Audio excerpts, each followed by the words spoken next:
we're going to start. And I know we missed last week, but we're going to start on page 22A. So that was, I sent the material out a couple weeks ago. I'm going to pull that screen up. Where is it? Here we go.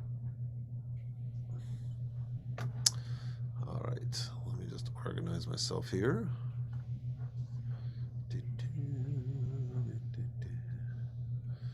No, that's not it. I'm looking for my notes.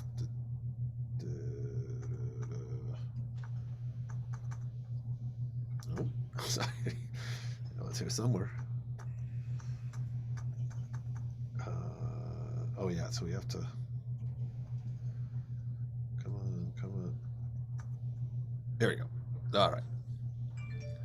All right, so this is where we left off a couple of weeks ago. We were in the middle of a discussion trying to follow the rules of Torah reading breaks.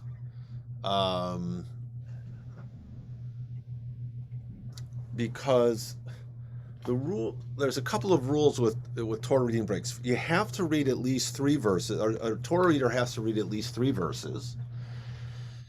But you also have to read you can't leave off your Torah reading with a few with just 1 or 2 verses left at the end of a section. While we don't have punctuation, we don't have pagination in the Torah, there are breaks, and the breaks are very often calibrated according to content. So you'll have there are 2 types of breaks. Let me see if I can pull up a different page. This may not be the best to show you, but let's see. Wait, if I stop. Let's see if I can do this. You're supposed to push Control. Let's see. I thought I could do more than 1 page. Okay, let's see. The Control, maybe? Nope. I don't know what I'm doing. Okay, let me stop the share here, and I'll show you on this other page. Accordance, that's it.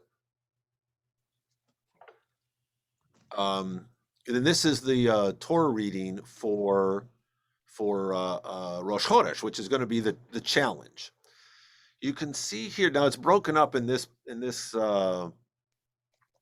text, this program that I have, verse by verse. It doesn't break it up the way it's in the Torah, but it does. But it can give you an inkling of how it is. You see how at the end, right before the section on Rosh Chodesh starts, there's a little pay here. And a pay indicates, it's not in the text itself, but what it indicates is that there's a space from the end of this word to the end of the line. There's nothing. So the Biyad Moshe finishes in the middle of that line, and then there's a complete break until the next line. The other notice or the notification is a samech, where a samech it's closed. That means the end of this line, hatamid v'niska. Then there's a break, a break of like I think it's a word, the measurement of a word or 2, and then the next passage begins. So that's also kind of a break. And then you have here in our text, so you have this. So here's where the problem is going to lie. Rosh Chodesh reading, which goes from chapter 28 in the book of Numbers, verse 1, all the way down to verse 15, where you see that here's another break, but it's a closed break. So it's the verse 16 is going to continue on that same line, but there is going to be a big space in between the word nisko and the word uvachodesh. So, hi Ezekiel, we're talking about this. We're on Daf 22, and I want to introduce it with how Torah portions are broken up. So there's there's a break in which the word on the verse ends, and then there's no more words on that line, and then the new section starts on the next line. And there's sometimes a situation where the verse ends and there's a big break, big space, and the next verse continues on the same line. But it's a huge, there's a huge space with nothing in it, so you know that something new is coming up. Mm. And the reason why I'm bringing this up is because we're trying to discuss how do you break up a passage like Rosh Chodesh. You've got 4 readers, you've got 15 verses. The rules are you have to read at least 3 verses. And but if you do that, you would end up with, so let's say you have the 3, you'd have the verses 1, 2, 3 for reader number 1. Reader number 2 would read 4, 5, 6, and then you've only got 2 verses until the next break, until this open space break, open line break, I guess you'd call it. Well, that's no good. You'd have to read the Talmud is going to tell us you got to read at least one more line. But if you do that, now we're stuck because the next section, which is about Shabbat, is only 2 verses long, and then you have another break. So you don't solve anything by saying, well, just read one more verse, because now you've left off a new section with only 1 verse to go. Well, then you'd say, okay, well, I don't know, maybe you could read, you could attach 2 verses. There's going to be another opinion that we'll see that says, no, you got to read 3. You can't leave off. I'm sorry. You can't leave off another section with at least 3 without reading at least 3 verses at the end. So you'd have to read basically the reader down here, reader number 3. If you broke it up 3, 3, and then you've got the last 2 verses of this first section of Rosh Chodesh, verse 7 and 8, you'd have to read, according to this rule, 9 and 10, because you can't leave, this is one opinion, you can't leave the 2 verses left hanging by themselves. You got to have at least 3 verses. So you'd have to read the entire section. And then you'd have to, then you've got the next section is 5 verses, but that doesn't break up easily into 3 and 3 either. So you'd have reader number 1, reader number would be 3 verses, reader number 2 is 3 verses, reader number 3 is these 4 verses, and then but you can't do that because it's only 2 verses. You got to read it, you've got to go into the next section. You'd have to go to the next section, which now they're going to argue about, well, you can't just read 1 verse in the last section. You'd have to read 3. Well, then if you read 3, then you only have 2 verses at the end of the last section. So they're trying to figure out how do you break up. It's like one of these logical puzzles. How do you break up? You need at least 3 verses. You can't leave the next section with only 2 verses read. You have to read at least 3 verses in the next section.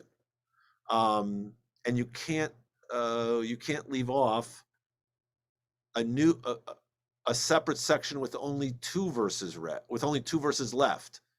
So you have to have a substantial amount of the next section left. So that's what they're trying to puzzle out. How do you read that? How do you figure that out? So I don't know if I made that more complicated than it needs to be, but it's hard to do it without showing the pictures.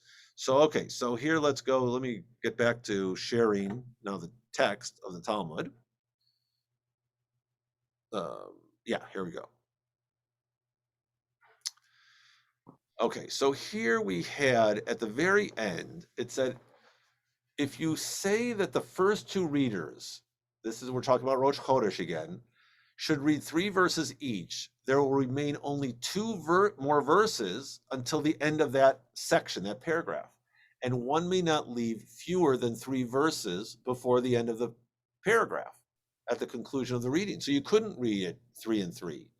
If you say that the first two readers should read 4 verses each and complete that first paragraph. Then 7 verses will be left until the end of the entire portion. The second paragraph about Shabbat, which is only 2 verses, and the third paragraph, which is about Rosh Chodesh, which is 5 verses long. What shall we do with them? If the third reader reads the 2 verses from this paragraph and one of the section on Rosh Chodesh, that's improper due to the principle that one may not begin a new paragraph and read fewer than 3 verses from it. And if you say he should read 2 verses from this paragraph, the entire second paragraph, and then 3 verses from the final paragraph, then you're stuck with only 2 verses at the very end on the Rosh Chodesh section. So they're not sure how to break this section up. Amar Rava, Zolo Shamati, Kayotseba Shamati. I've not heard a solution for this problem from my teachers. However, so it's from my teachers is Steinsaltz adding in here. That is, he hasn't heard a solution regarding this particular situation, but he's going to draw an analogy to another thing that we learned when we studied Tanit. Kiyotseba Shamati, a similar situation arose in Tanit. The Tanan, B'yom Rishon Bereshit Yehi Rakia, V'tane Allah Bereshit B'shnayim Yehi Rakia Be'achad. If you remember back when we were studying Tanit, we learned about this group, this group of lay people, the non-priestly watches. When a group of priests would go to Jerusalem for their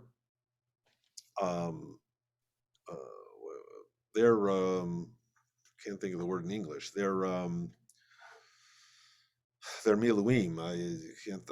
Their appointed time. Their responsibilities to go into Jerusalem and prepare the sacrifices for those 2 weeks. The lay people, the non-priests in their community, would kind of in standing in together with their priestly cohort, they would have special responsibilities too. They would read Torah, and the Torah that they would read would be the creation story. In that case, there would be 5 verses that were broken up by 3 readers. And how do you do that? Or actually 2 readers, but there's 2 readers would read the same portion, and 1 reader would read a separate portion. But it would be 5 verses. And from there we learned V'hanenan ba bishlama yehi rakia be'achad the tlata psuke havu. As we discussed in that ruling, granted the paragraph let there be a firmament, that's verses 6 through 8. I'm sorry, it's not 5 verses, it's 8 verses. First reader would be 5 verses. First section was 5 verses, and then you read another 3 verses. So the third reader who's reading by himself, no problem, you've got 3 verses. But how is a paragraph in the beginning to be read by 2? I should have said, this is the first day. This is the first day, it's only 8 verses, and you're breaking it up between 3 readers. How do you do that? So the solution was there, since you can't read less than 3 verses, the solution was, there were 2 solutions, one by Rav and one by Shmuel. The Itamar Allah, Rav Amar Doleg, Shmuel Amar Posek. Doleg means, according to Rav, the second reader. Now we're talking about the verses 1 through 5. The first reader reads verses 1 through 3. The second reader repeats verse number 3 and reads 4 and 5. That was his solution. Shmuel said, no, the first reader and the second reader divide verse number 3. The third verse is broken in half, and the first reader reads the first half of the verse, and the second reader reads the second half. So they're both basically reading 2.5 verses. Now, then, as we learned in Tanit, we get the explanation what's the motivation for each solution. Rav Amar Doleg, my Tama lo Amar Posek. Why didn't he come up with Shmuel's solution, which is just break verse number 3 in half? So everybody, the first two readers read basically 2.5 verses. And his solution, his explanation was, well, you can't do that because we follow Moses' divisions. Now, of course, this is assuming that Moses broke up the passages, but that's his understanding. The way that our verses hold, the way that our tradition has broken up the verses, we don't mess with that. So then why did Shmuel say that it was okay to divide the two portions, the one verse number 3? And he follows, or rather, didn't Rabbi Hanania Kara say, I had great distress with Rabbi Hanina the Great? Because there were many times I had to ask his permission to divide a verse, and he permitted me to divide it only in the case of school children. Because the kids were, I guess their kids were the same as ours. They had trouble reading. So it was easier to break up, let them read smaller portions, since they needed to be taught in this manner, as it's difficult for children to learn long verses all at once. But in other cases, it's prohibited to divide a verse. So what was the reason for that case? Why was it okay to break it up for the school children? According to Rabbi Hanina, it was because it's hard for them to learn a whole verse. But the Gemara answers, there's also another reason. In that case, you could divide a verse because you had no other possible way of teaching the children. You had to divide the verse in two because the kids could only learn so much. So for the sake of teaching and learning, you broke up the verse. Well, according to the Gemara now, and according to their understanding of Shmuel, that's exactly the same case here. We don't have a choice. You've got 5 verses you have to read. This is, again, going back to the Ma'amadot, who are reading the creation story every day of the week. And the first day, you've got to break up 5 verses into 2 readers. You don't have a choice. You got 5 verses. You got 2 readers. You gotta break it up in the middle of verse number 3. And that's what Shmuel said. The first reader divides the third verse and reads half of it. What's the reason he did not state that the second reader should repeat the verse? Why didn't he come up with Rav's solution? And the answer of the Gemara, the understanding of the Gemara is it was a rabbinic decree that was instituted due to those who enter and leave the synagogue between readings. What does that mean? A person is sitting in shul, and he might come in late in the middle of that reading, or he might leave early in the middle of the second reading, and they'll be confused. If they see that you only read 2 verses or 2.5, they'll assume that it's okay to read 2 verses at a time.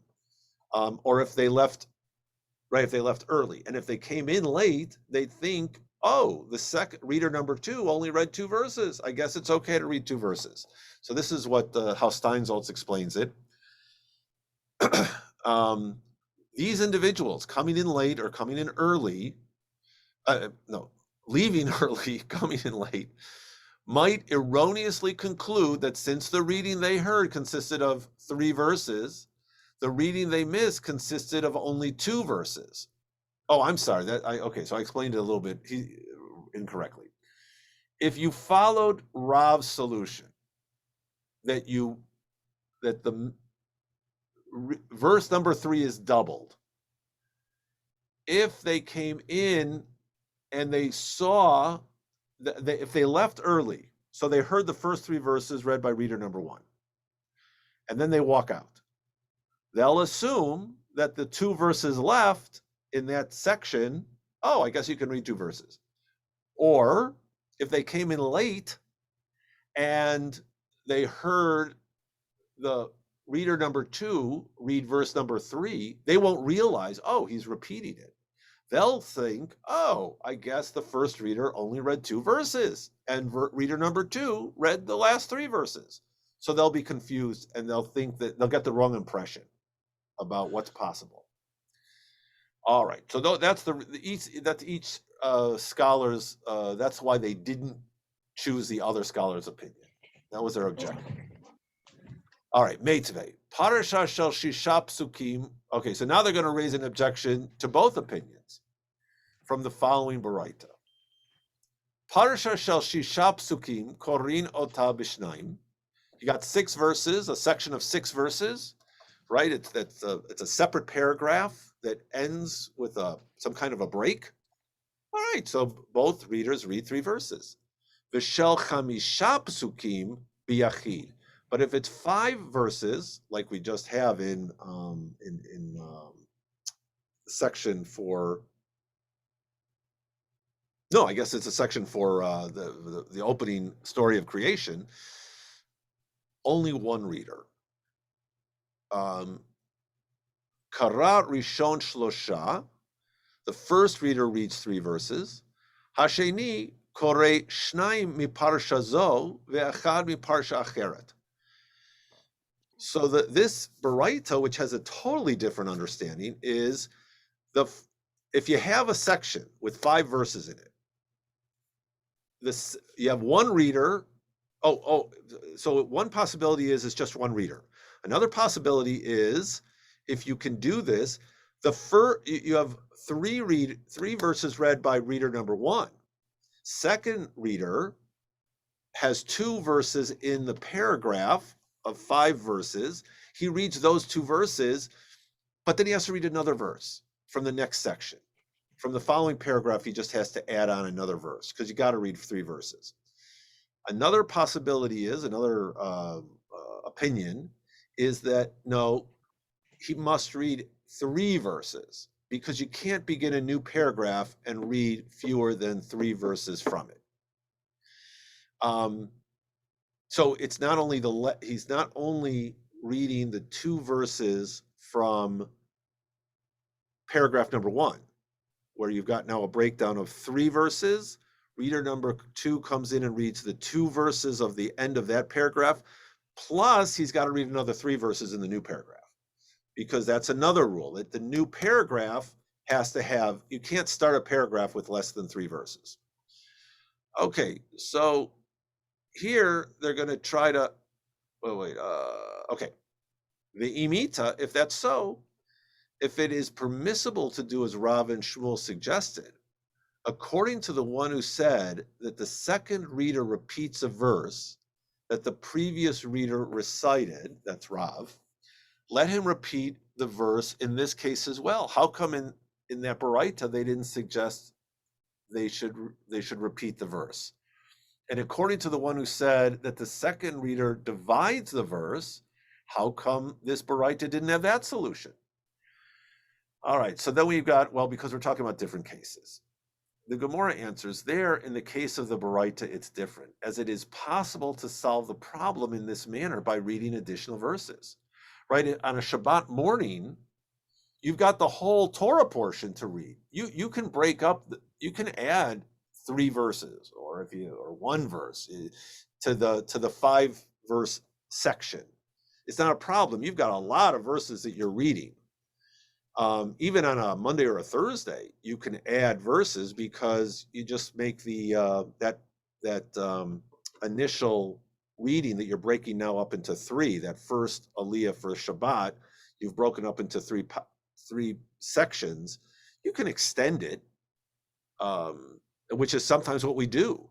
There are Torah portions in which the weekly parsha is actually much longer than the first aliyah that we read on Shabbat, because again, you've got to have content, you've got to have the sections broken up in such a way that you're not breaking up content, you're not breaking up whole sections, paragraphs. So you're adding to them. But on Rosh Chodesh, you're stuck, because Rosh Chodesh is set at this 15 verse reading. It's chapter 28, verses 1 through 15. So you don't have any more verses to add to. That's why Rav and Shmuel had these different solutions. Okay, so now we get with regard to the dispute cited in the Baraita, Rabbi Tanchum said that Rabbi Yehoshua ben Levi said, the halacha is in accordance with the opinion introduced by the phrase some say. That is up here where it said you add more verses. You add at least 3 verses to the new section. Furthermore, Rabbi Tanchum said that Rabbi Yehoshua ben Levi said, just as one may not begin a new paragraph and read fewer than 3 verses from it, so too one may not leave fewer than 3 verses before the end of a paragraph at the conclusion of the reading. So the Gemara now brings a challenge. It says, well, that's obvious. Now, if with regard to the beginning of a paragraph where the first Tana is lenient and holds that it's sufficient to read 1 verse from the next paragraph, the opinion introduced with the phrase some say, that's the second opinion to this Baraita that we just mentioned, it's stringent. It says you've got to read at least, with regard to leaving verses at the end of the paragraph, where even the first Tana is stringent, because he says, you've got to read 5 verses in some cases. A single reader has to read 5 verses, and holds that one may not conclude a reading with fewer than 3 verses remaining until the end of the paragraph. Is it not all the more obvious that the opinion introduced with some say is stringent? What they're arguing is that there was that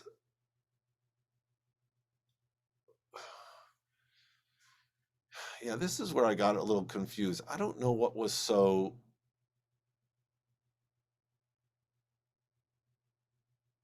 what the issue of stringency is. So, but in any case, I guess the point is that according to Rabbi Yehoshua ben Levi, both opinions up here in the Baraita are pretty stringent in that they both say you can't end a section. One may not leave fewer than 3 verses before the end of a paragraph. So then the Gemara answers, entering in the middle of the Torah common reading is common, and therefore one should not conclude a reading after having read fewer than 3 verses of a paragraph. But leaving in the middle of a Torah reading, whereby one abandons a Torah scroll and leaves, is not common. And therefore one may conclude a reading with fewer than 3 verses left in a paragraph. Rabbi Yehoshua ben Levi teaches us then that the second opinion cited in the Mishnah is also concerned that people may leave in the middle of the Torah reading, and consequently one may not conclude a reading with fewer than 3 paragraphs left, 3 verses left in the paragraph. I guess this is the point. The first opinion that said you can read. No, I mean, I guess the concern is if a person hears, it's not uncommon for a person to come in late to the synagogue. And so therefore, if they come in the middle of a Torah reading and a person read fewer than, and there was fewer than 3 verses left in the paragraph, where, you left off in the middle of a paragraph, a person would assume that that's permissible. It's less common that a person walks out in the middle of the reading and therefore assumes that the reader is going to assumes erroneously that the reader is going to conclude that passage with less than 2 verses. But Rabbi Yehoshua ben Levi's concern was, or what his insight was, is that the second opinion that you can't leave a paragraph with less than 3 verses, with fewer than 3 verses left, is because even in the case, he was even concerned with a person in those rare situations that a person would leave in the middle of a Torah reading and assume that, oh, this guy read, there were 5 verses in the paragraph and this guy read 3, and So when I leave, I'm going to assume that it's okay to read just 2 verses. So he was even concerned with that. So you're not allowed, according to Rabbi Yoshua ben Levi, and this is his insight, is you shouldn't even leave, you shouldn't allow a reader to leave less than 3 verses at the end of the paragraph. So nobody gets confused and thinks that you can read less than 3 verses at the end of the paragraph. Okay, these logic games drive me insane. Okay, V'tanakama ma'ishna shiurei de la mishum yotzim. And according to the first Tana, what's the difference about leaving fewer than 3 verses at the end of a paragraph, which is not permitted due to concern about those who leave in the synagogue in the middle of a Torah reading? Right? Because the first Tana didn't have that issue, because he said you could just have one verse from the next section. In the case of beginning a paragraph without reading at least 3 verses, he should also hold that there's a rabbinic decree due to those who enter, lest the latecomer think that the previous reader read fewer than 3 verses. And the Gemara responds, say in answer to this question, that one who enters in the middle of the Torah reading asks how the Torah was read until then, and those present will explain to him that the reader started in the previous paragraph. Therefore, he will not erroneously think that the reader recited fewer than 3 verses. So there's a little bit of psychology going on here. If you come in, so the first Tana's opinion was, okay, you're stuck at the end of paragraph number 1 with 2 verses. So therefore, the next reader reads 2 verses from the concluding paragraph. I've got to read 3 verses, so I'll just read 1 verse from the following paragraph. And then a person comes in the middle and says, "Oh, I guess you don't have to read more than 1 verse at the beginning of a paragraph." But that's not going to happen, because when the person who's coming in late comes in, the first thing they do is say, "Hey, what page are we on?" Actually, in those days, they didn't have pages. They would have just said, "Where did he start reading?" But let's say in our world, you'd say, "What page did he start on?" "Oh, I guess he didn't start on this. He didn't just read the 1 verse from the new paragraph, but rather he was reading at least 3. He was finishing up the verses from the last paragraph, and therefore he read at least the 3 verses, and he read at least a certain number of verses from the beginning of the previous paragraph." Okay, so that's the solution, is that how people react when they come in later, if they were to leave early, what their thinking is going to be. It's kind of interesting, except that it's confusing in my head. Okay, but here's the conclusion. Rabba, son of Rava, sent a message to Rav Yosef. What's the halacha? Finally, with regard to dividing a small Torah portion. And Rav Yosef sent him the following answer. The halacha is that one repeats a verse in accordance with the opinion of Rav, and it is the middle reader who repeats the verse, and not the last reader, so that it will not be necessary to leave fewer verses than 3 until the end of the paragraph. And that is exactly what we do today. Now let's just see. I just want to see, let's see the halacha here. On the new moon, on Rosh Chodesh. So what's the solution what is the question that we started with? The Torah reading is divided up among the readers in the following manner. First reader, that's with the priestly aliyah, reads 1 to 3. The Levite, that's the second reading, and the person who has the Levite aliyah, and this is in a traditional situation. We don't break up priest and Levite anymore. But if you did, the second reader reads verse 3, repeating it, and then the following 2 verses. Then the Israelite, the third aliyah, is the final 3 verses of that section, 6 through 8, 6, 7, and 8, as well as the next paragraph, because you got to read that whole section. You can't leave it. It's only got 2 verses in it. And then that's 9 and 10. So reader number 3 actually reads 5 verses. And then the fourth reader comes in at the very end and reads 11 through 15. Again, another, at least 3, more than 3 verses there. So that's the conclusion.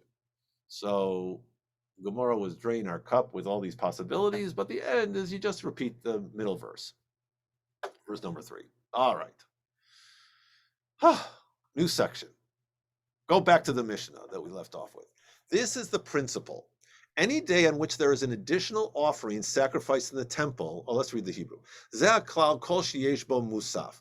Any day in which there is musaf recited, 4 people read from the Torah. Oh, and it's not a festival. Okay, so it's musaf, but not a festival. Well, that's basically Chol HaMoed and Rosh Chodesh. A dilemma, though, was raised before the sages. How do we understand musaf in this Mishnah?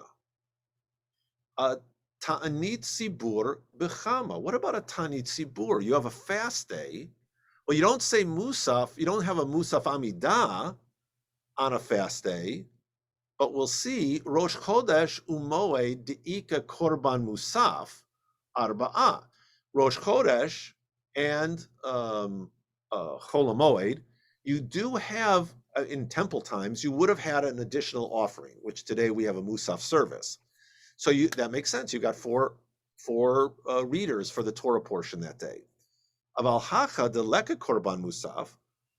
There's no korban musaf. There's no musaf service on a fast day, on a Tanit Sibur, like the 10th of Tevet, or we just had one, Tanit Esther.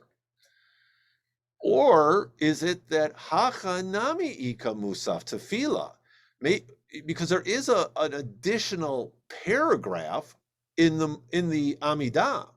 It's not even like Rosh Chodesh. You know, Rosh Chodesh and Chol HaMoed, while we absolutely have a musaf service, but in the Shacharit Amidah, we have the same 19 benedictions. The passage about Rosh Chodesh and Chol HaMoed is added into the Ritzei blessing number 17. But on a Ta'anit Sibur, we actually have an additional prayer. We have 20 benedictions on a Ta'anit Sibur. So that's a musaf. That's an addition. Maybe there should be 4 readings on Ta'anit Sibur. Tashma.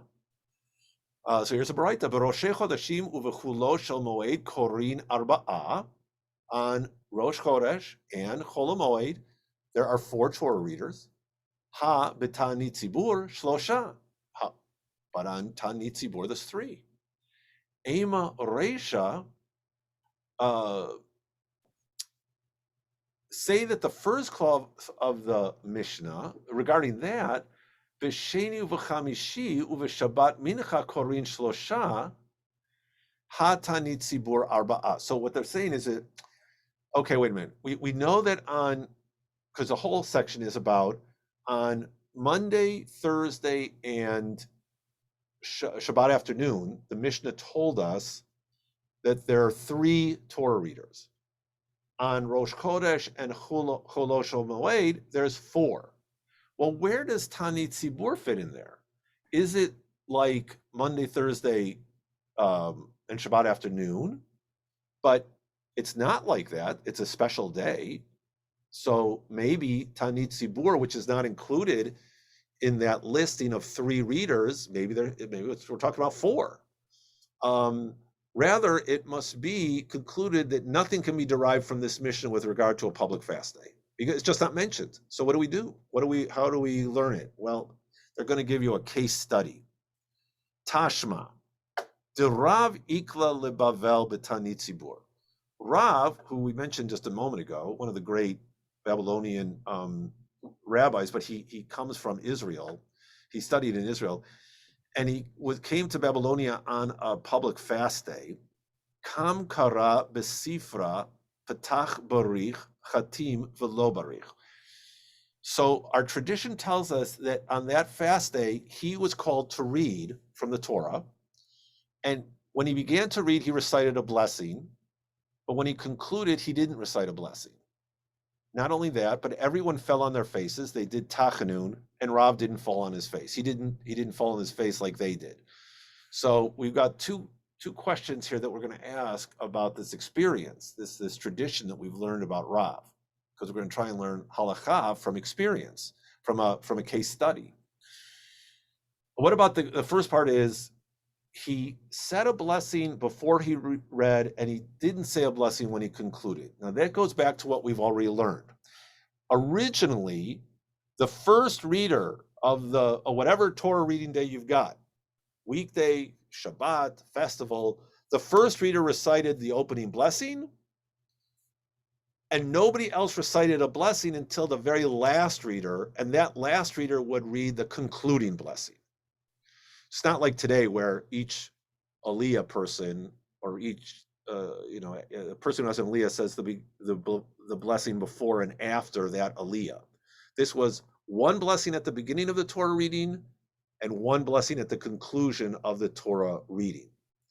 So it seems like Rav must have read the first Aliyah because he said the first blessing. Okay, so now we're going to get some clarification. Trying to clarify the halacha based on Rav's conduct. Now, Rav must have read the portion that is designated. Oh, so here's confusion.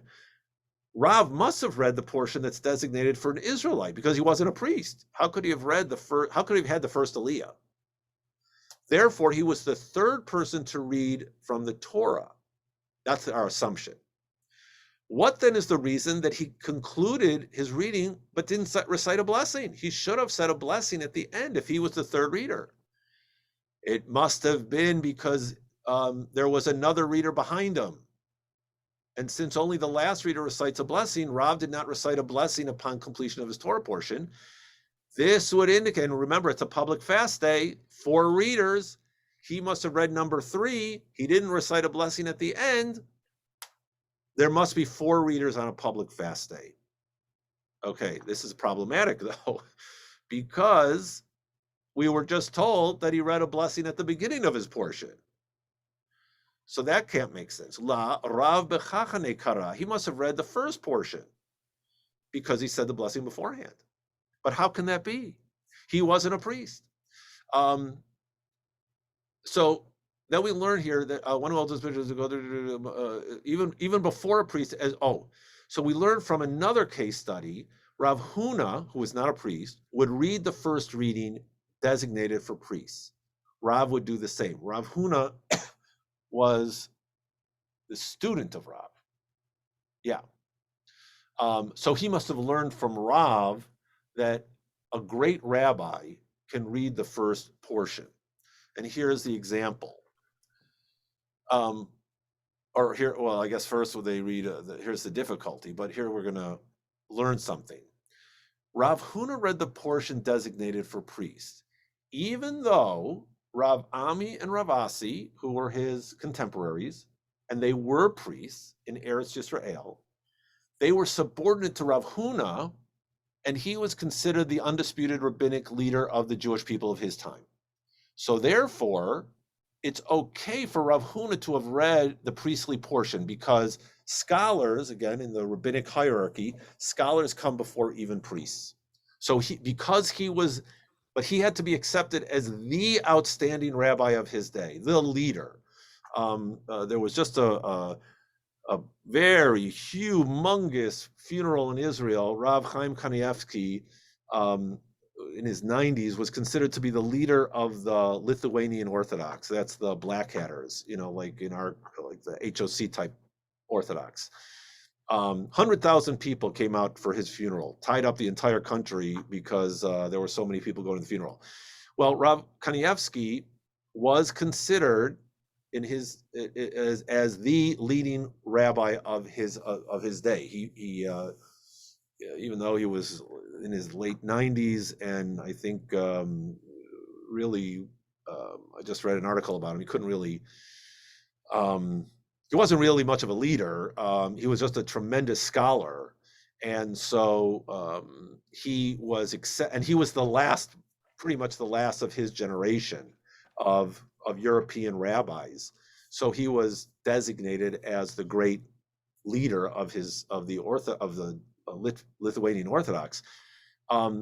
So he could have, I don't know if he was a Kohen or not, but in that case, he could have read the Kohen's portion, because he was accepted, just as Rav Huna was.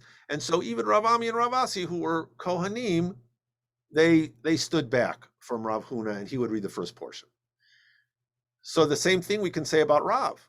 Rav was the greatest rabbi of his generation. The problem is that Rav had a contemporary, Shmuel, who was a priest and was pretty much on the same level as Rav. Even though Rav was considered to be greater than Shmuel,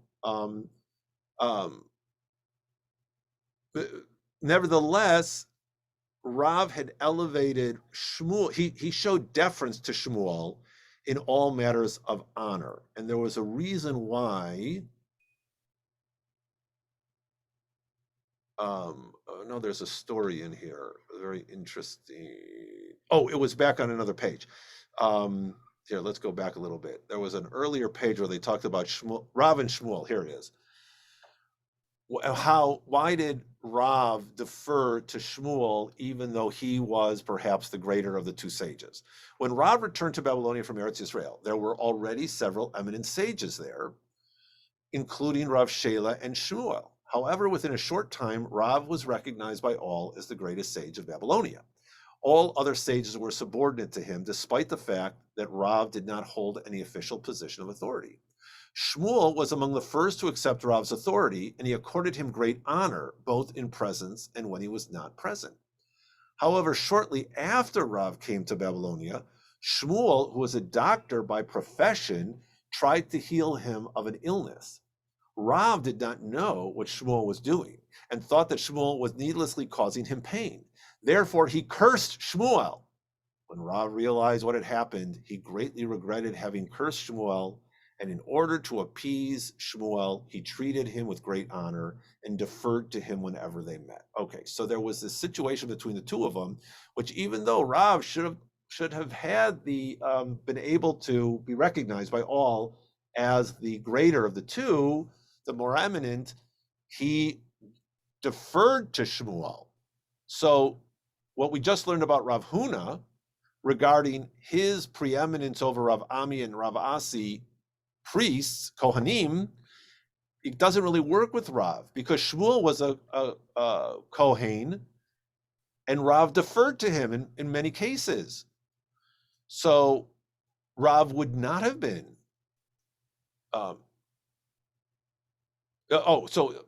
so Rav would not have been the first reader. He would have allowed Shmuel to be. However, and he did this only when Shmuel was in his presence. But when Shmuel wasn't in his presence, and at this time, obviously, this case study, Rav did not, Shmuel was not there, and therefore Rav would read the first portion in the Torah, even though it was the priestly portion.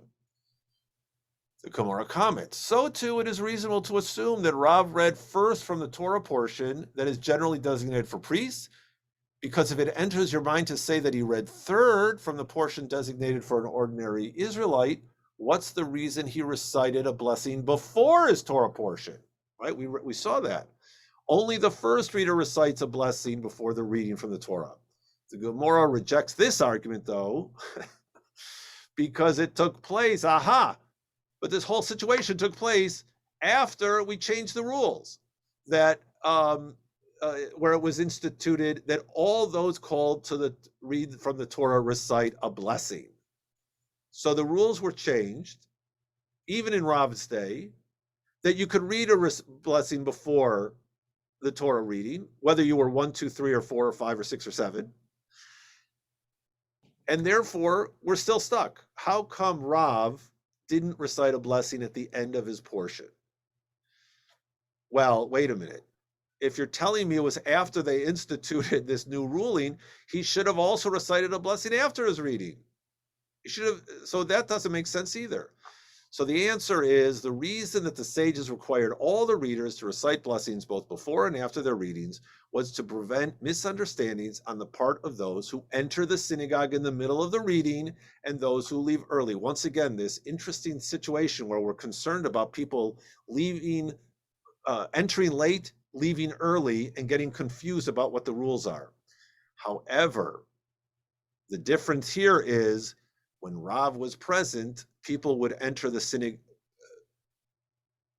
People would enter in the middle of the reading, but they would not leave early out of deference to Rav.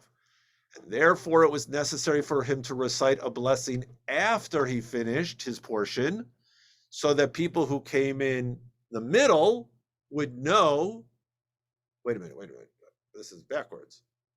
It was not necessary, right? He had to recite the blessing before, wait a minute, hold on here. Let me get this straight. People would enter the synagogue in the middle of the reading. They wouldn't leave out of deference to Rav. Therefore, it was not necessary for him to recite a blessing after he finished his portion, because they knew that he read the blessing before. That's the new rule. But you didn't have to worry that the person would leave in the middle thinking that there was no need to recite a blessing after, because they never would leave. So they would understand that it wasn't necessary to recite a blessing at the end, because they knew they read the blessing at the beginning. Whatever, this is a very strange argument. So as you can see here, we still haven't got to a solution here, but we do have another, but now the Gemara has another proof for us. And I don't know, we leave this off with the fact that it's really not clear what the Gemara is trying to argue. It's, possibly they just had the tradition incorrect. Okay, anyway, here's the new proof. Zeh haklal. This is the rule. Kol sheyesh bo bitul melacha la'am. Come and hear the following braita. This is a general principle. Any day on which labor is permitted and prolonging the service would constitute a deprivation of labor for the masses, bitul melacha, they would lose out. Kigon Tanit Tzibur v'Tisha B'Av Korin Shlosha. So on days like a public fast day in the 9th of Av, when you can go to work, if you prolong the service, people who are hourly wage earners, they're going to be hurt. So therefore, they don't extend the reading past 3 readers. V'she'ein bo bitul malacha la'am. On days when people aren't working, like Chol HaMoed, Rosh Chodesh. Now, obviously, today we do work on Rosh Chodesh, but here the answer that Steinsaltz offers us is women refrain from work. Okay, well, were women going to shul? I don't know. I mean, it's a little bit hard answer to me. So it's possible that in those days they did. Rosh Chodesh was a festival in which people wouldn't work. But here Steinsaltz understands it as women refraining from work. Anyway, in those days when you didn't go to work, certainly Chol HaMoed, people didn't work normally. Then you could have 4 readers, because if you took extra time in the shul, you're not really losing out on anything. They're not running off to work. Amar Rav Ashi v'ha anan lo tanan hachi. Zeh klal kol yom sheyesh bo musaf ve'ein eino yom tov korin arba'a. La'atuye mai lav la'atuye tanit zibur v'tisha b'av. So now we have a different solution. Rav Ashi comes in and says, wait a minute. The Mishnah said, any day on which there is an additional offering and it's not a festival, 4 people read from the Torah. So we were given, and then the Torah gives us a list of these days, which was Chol HaMoed and Rosh Chodesh. Well, usually when they say Zeh HaKlal, this is the rule, they don't give you every specific possibility. They only give you a couple of examples, and then from those examples you can extrapolate more.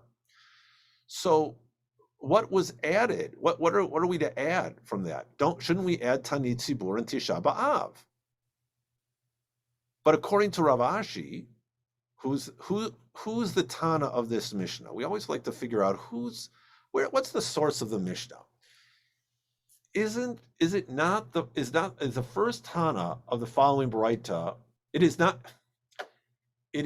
the first Tana of the following Baraita, and it's not Rabbi Yossi, as it is taught in the Baraita. Okay, so here's another piece of text of evidence that we have.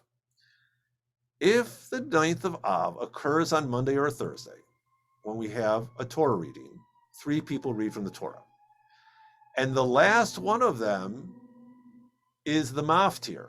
So reader number 3 is the maftir. This is just like on Yom Kippur in the afternoon. Reader number 3 is the maftir, and he reads from the prophet, a prophetic section.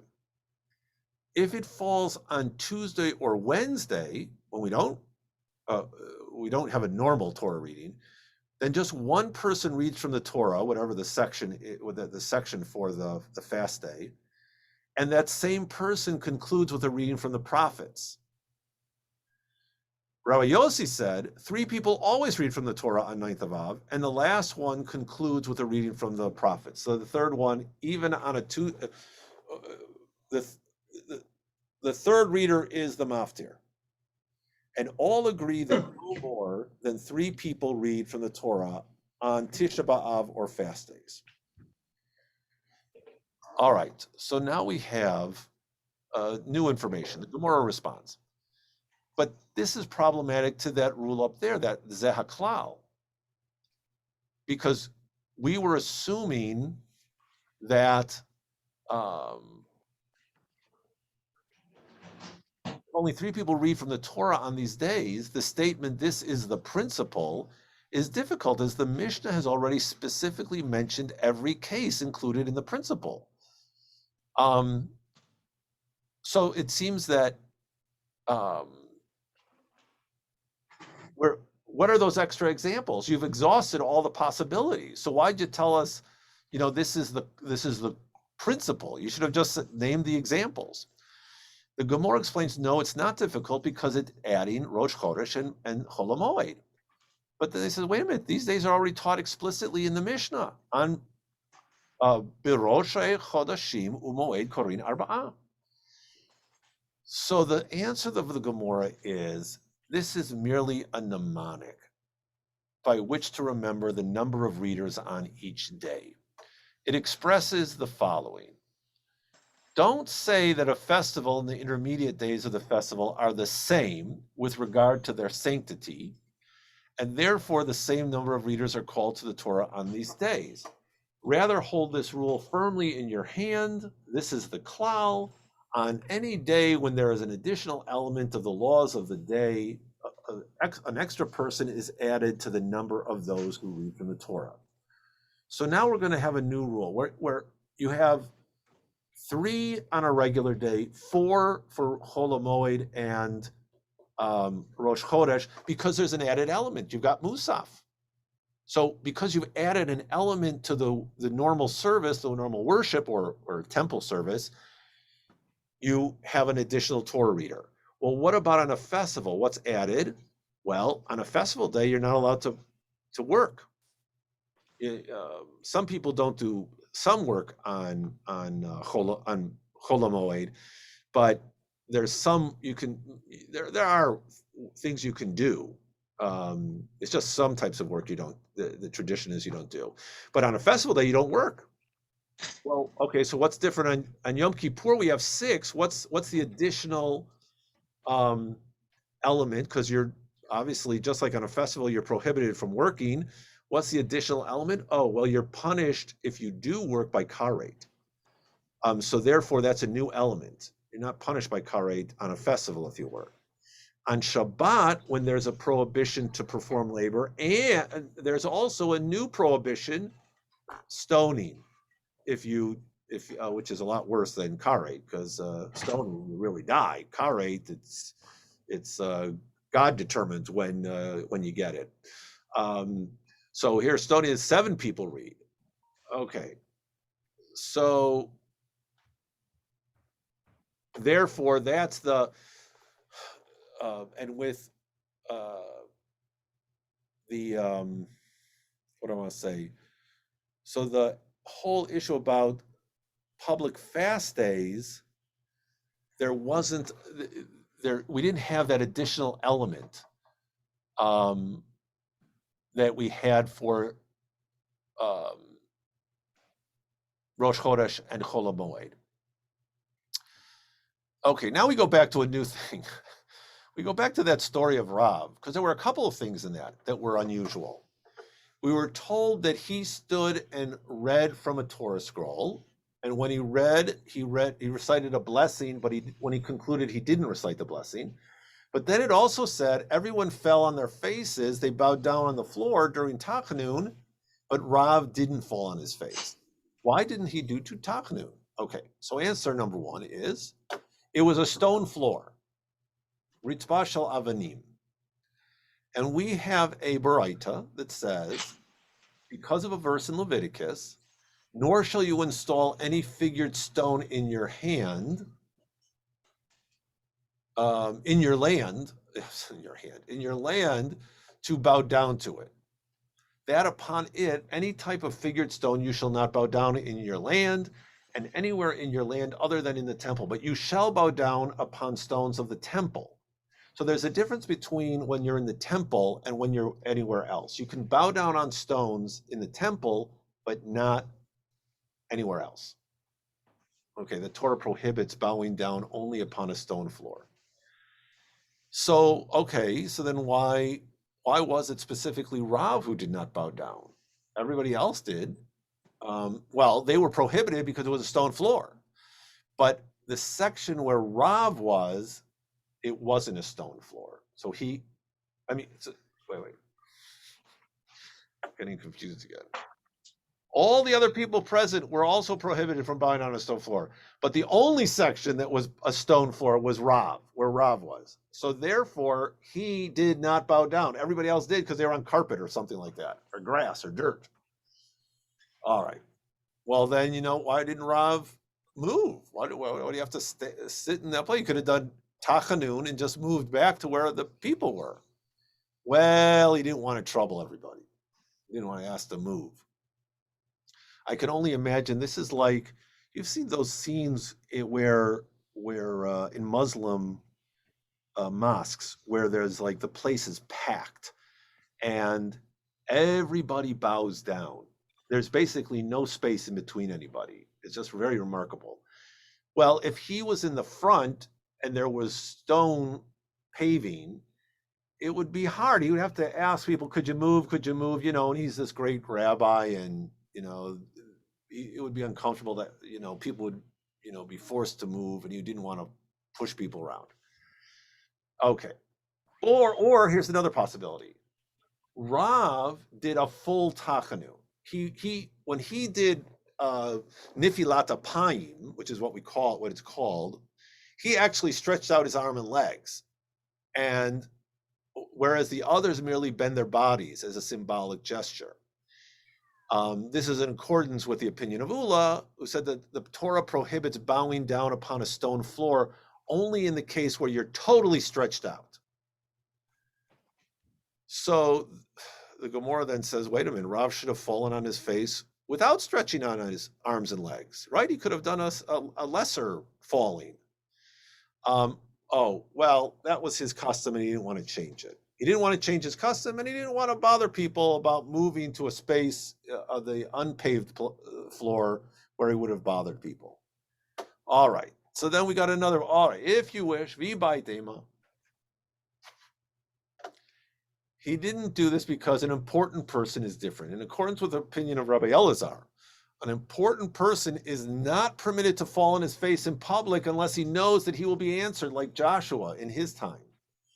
So the idea here is that falling on your face is something that one does to have one's prayers answered. And this is total prostration. Rav did not do that because, first of all, maybe it's a little arrogant, as if, oh, I know my prayers are going to be answered. Or maybe he wasn't sure that his prayers would be answered. Right? Joshua was certain, but maybe Rav wasn't certain. Apropos Rav's practice of prostrating himself, the Gemara continues with the discussion of the different forms of bowing. The sages taught in a Baraita the term kidah indicates falling upon one's face. When one's with one's face toward the ground, and we have a verse here that uses the word for kida, batikod. Bathsheba bowed with her face to the ground. So kida is just putting your head towards the ground. Kriya is bowing with one's knees. Korim is where, that's the term korim. So you bow with your knees. And here the phrase, there's a verse in Kings. He, Solomon, rose from before the altar from kneeling, mikaroa, upon his knees. And finally, hishtachava is bowing with one's arms and legs spread in total submission. And that's what Jacob says to Joseph, shall I and your mother and your brothers indeed come to bow down, mamish, lying totally face down prostrate to you? And then we have this great little story here of Kida, and it's a little dangerous. Levi achave Kida kame de Rabbi ve'itla. The Gemara relates that Levi once demonstrated, and who is Levi? We've got a little story about Levi. Is Levi ben Sisi, who lived in Eretz Yisrael during the transitional generation from Tanaim to Amoraim. He was a student of Rabbi Yehuda Nasi, and he participated along with other prominent students in halachic deliberations in his presence. And he was very tall. So he tried to demonstrate before Rabbi Yehuda Nasi the Kida act that was performed by the high priest. And it was very difficult because it involved bending from the waist until your head reaches the ground, supported by your thumbs, and then rising up at once. And in the course of the demonstration, he became lame. He dislocated his hip, became lame. So the Gemara asks, was it this that caused Levi to become lame? Because we have another teaching by Rabbi Elazar, a person should never speak impertinently towards God on high. As a great man once spoke impertinently to God on high, and he became lame. And who was it? Well, it happened to be Levi. Well, it's those two things. Both this and that caused Levi to become lame. Since he spoke impertinently toward God, he was worthy of punishment, and therefore he suffered an injury while exerting himself to perform Kida. I think that's the end here. Okay, there we go. So therefore, never try to do Kida on your own. It's too dangerous, and you gotta be aware of what you're doing. All right, we're gonna continue next week with page 23, but that ends this week's daf.